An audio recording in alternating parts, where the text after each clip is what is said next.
oral radiology synopsis.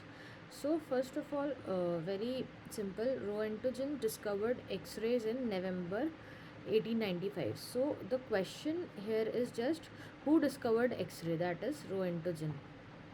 The conversion of an atom into ion is called ionization. Radiation which brings about ionization of atom is called ionizing radiations.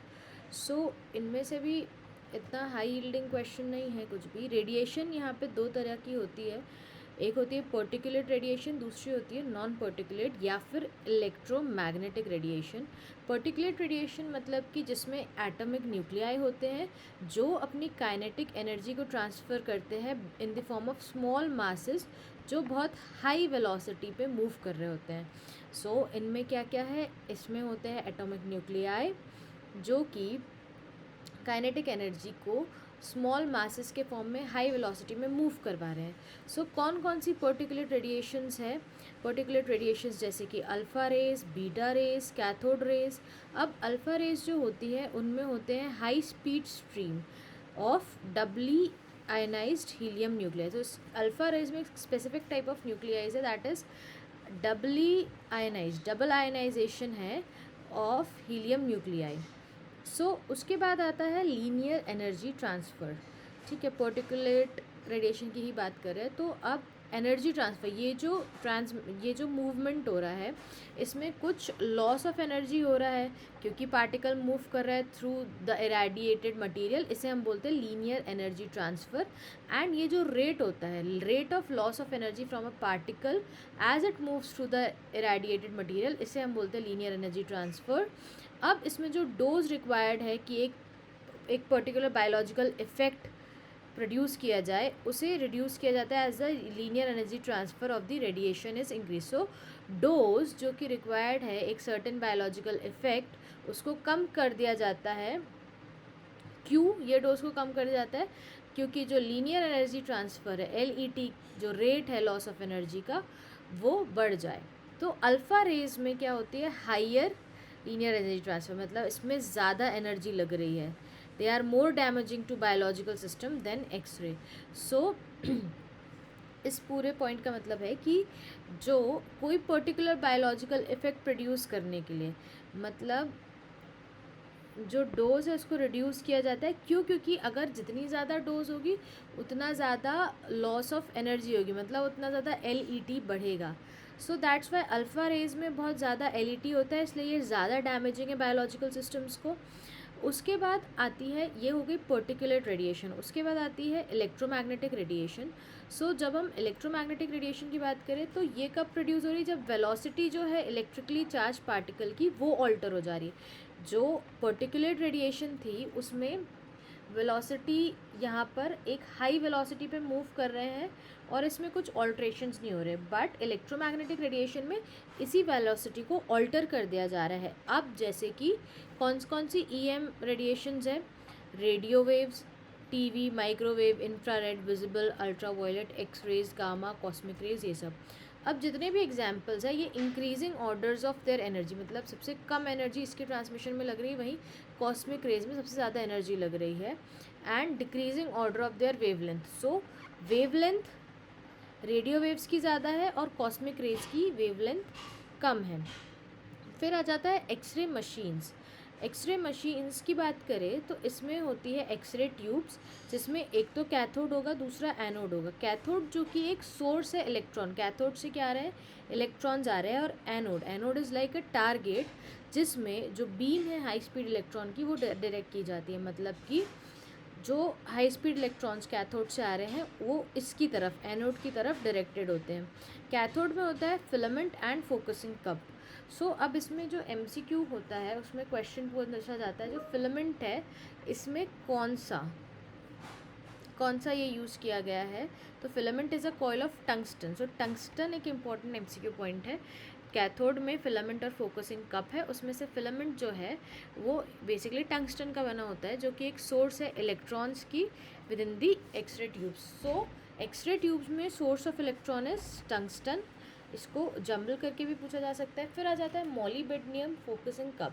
मॉलिबेडियम focusing cup focus करता है electrons में towards a small rectangular area, small rectangular area on the anode called as focal point.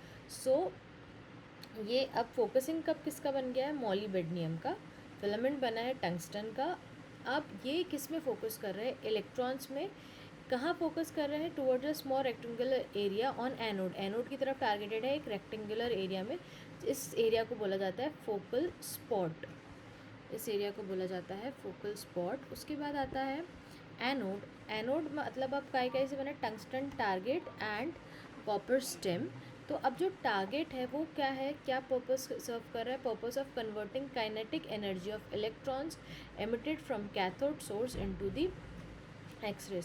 So this target serves the purpose of converting kinetic energy को convert कर रहा है electrons की, जो कहाँ से एमिट हुई है, from cathode source into the X ray photon में कन्वर्ट करने में हेल्प करता है.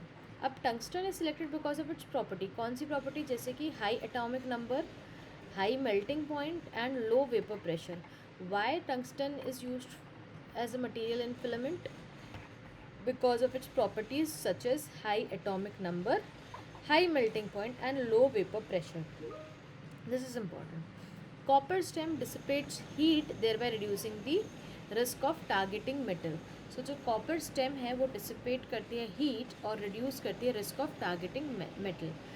ओके, सो ये बेसिक्स है. उसके बाद line focus principle, heel effect है. सो हम लाइन फोकस प्रिंसिपल पढ़ लेते हैं.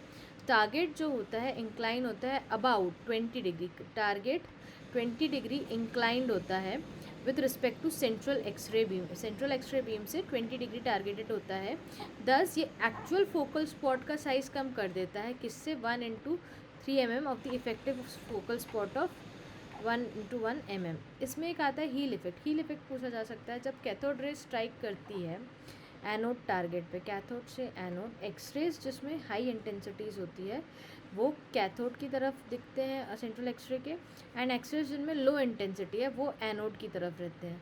So high intensity will be towards cathode and low intensity will be towards anode. और X ray with due to this effect the target should not be incline more than 20 degree. So अगर 20 degree से ज़्यादा incline हो जाएगा तो फिर इसका intensity का इशू आएगा. फिर पावर सप्लाई.